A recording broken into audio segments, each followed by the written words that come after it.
What's going on, guys? It's Steve. I've been doing some thinking, and some thinking I've been doing. And I came to the conclusion that James Harden and the Houston Rockets will finish as the second seed in the Western Conference, shocking the entire NBA. The Spurs will not finish second. Who else? The Memphis Grizzlies will not finish second. Houston surprised the shit out of me.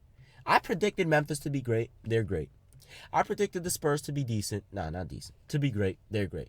I predicted the Thunder to be all right. They're all right. I predicted Houston to be like a low seed just with the Thunder, just like the Thunder were.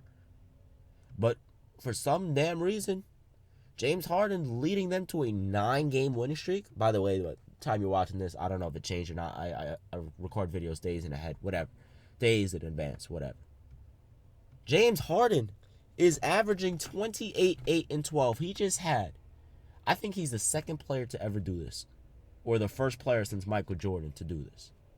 Whenever you're in conversation with an MJ, LeBron, any players to that level, Larry's, your Magics, your Melos, your Kobe's, Wade's, players like that, you know you're doing something good. Kevin Durant's, don't get me wrong, Timmy's, Dirk's, when you're Shaq's, when you're T-Max, whatever, I'm not going to go on forever with this damn list. Whenever you're talked about with other NBA legends, you know you're doing something right. This dude just had 2 back-to-back 40-point triple-doubles. And I didn't watch the games, but I saw the highlights. And I'm watching, and I'm like, what the hell? This dude is running the run-and-gun offense that Mike D'Antoni ran with Steve Nash. They revolutionized the NBA with that in the early and mid 2000s and late 2000s. In the 2000s, they revolutionized the NBA. Everyone wanted to do that. The big man became obsolete, and if you weren't an athletic big man, you were irrelevant. That's why Amari Stoudemire started to dominate, things like that. So, and that's why Shaq declined as well, to be honest. But anyway, that's crazy. But James Harden is doing it better than Steve Nash did. And James Harden, and by the way, Steve Nash is an elite player. That used to be my favorite player when I first started watching basketball, but then I started seeing LeBron, Melo, Wade, and Bosh, whatever. James Harden has less help. He doesn't have an Amari. He doesn't have any of those type of players, a Leandro Barbosa. He doesn't have that. And by the way, I remember, I think it was like 2006 or 2007, Leandro Barbosa got destroyed by LeBron James. Phoenix versus Cleveland in Quicken Loans Arena. I remember that game. Oh my goodness. He was like, I think it was Mike Breen, or I don't know who it was, Marv Albert or someone. They were like, oh, he turned Leandro Barbosa into a screensaver. The eyes just jumped out of his head, whatever he said.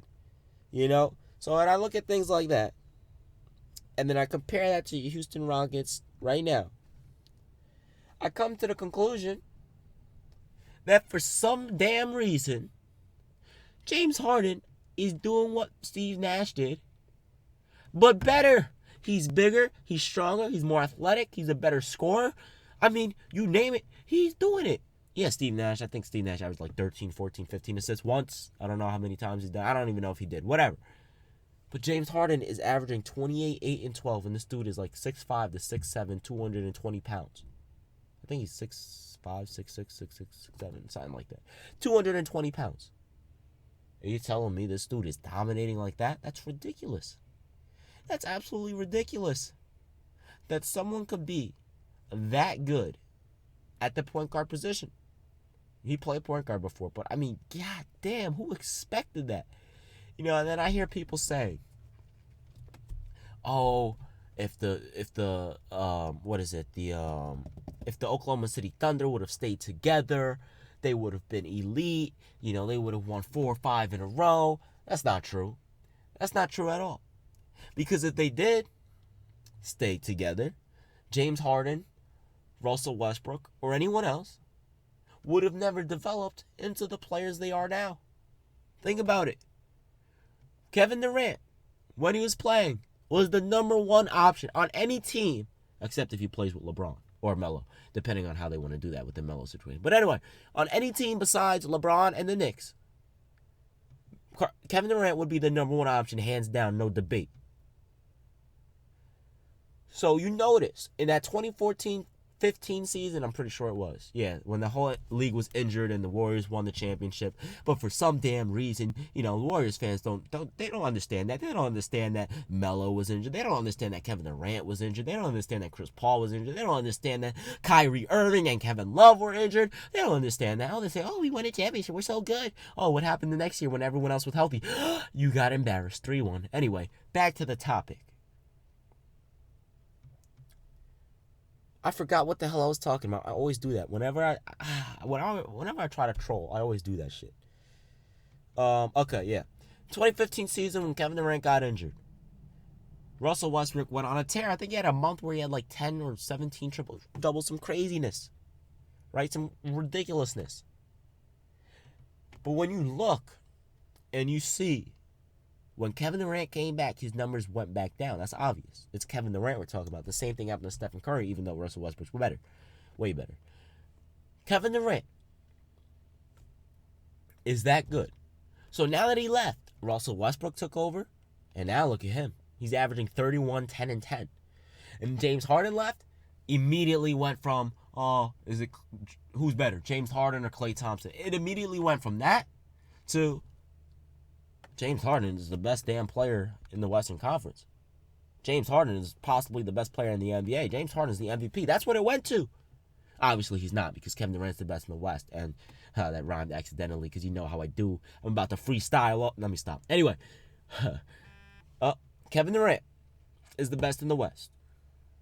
And Steve is the best in the East because I reside in the East. But anyway, on a serious note, LeBron is the best in the East. LeBron's the best in the world. Kevin Durant's the second best. James Harden is right after. So back to the topic of the video. James Harden and the Houston Rockets, they won't beat the Golden State Warriors. But they will surprise them. They will shock them, and they will make them realize, you know what? James Harden is good. You may have 4 All-Stars and 2 Superstars on that team. But I'll tell you this right now.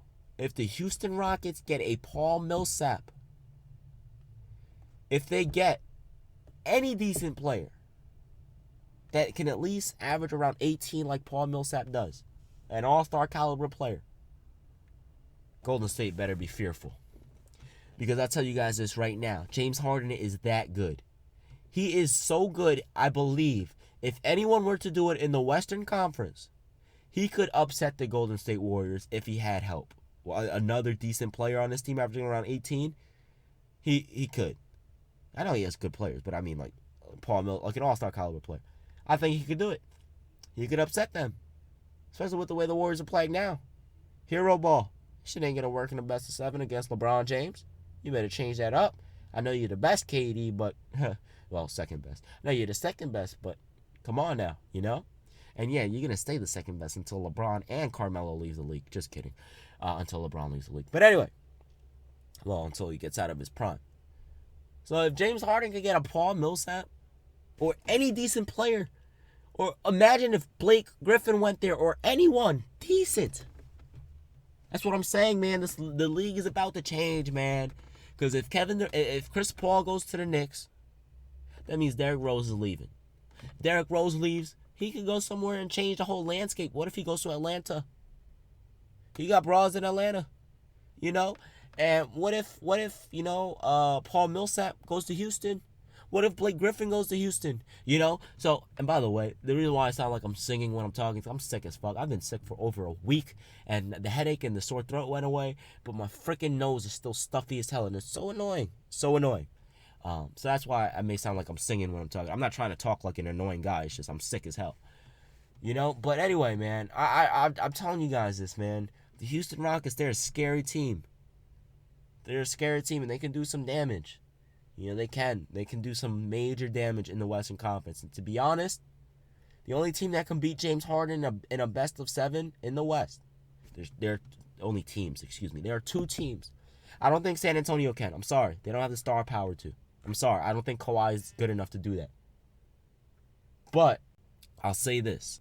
The Golden State Warriors and the Memphis Grizzlies. Now, I know you guys say, oh, Steve, here we go again, overhyping the Grizzlies. What the hell I tell you coming into the season? Didn't I say the Memphis Grizzlies would be a top team in the NBA? And what are they? They're a top team in the NBA, one of the best defensive teams in the league. They're slow as hell on offense, but defensively, killer.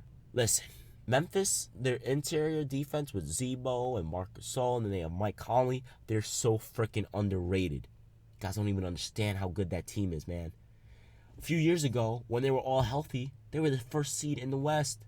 And that was when Kobe and Dwight and Steve Nash and all of those, was that 2013, I think, 2012, I don't know. But still, there's only two teams that I think could beat Houston in the best of seven. And Memphis, it's pushing it. You know, Golden State, definitely. But, you know, I think Houston could scare them a little bit in 4, 6, or 7 games. Everyone else will get smoked by Golden State. That's a fact. No matter who the hell they go up against in the West. Same thing in the East, unless, you know, the Knicks play the Cavs. Anyway, guys, it's been Steve. I'm out. I love you guys. Thanks for your support.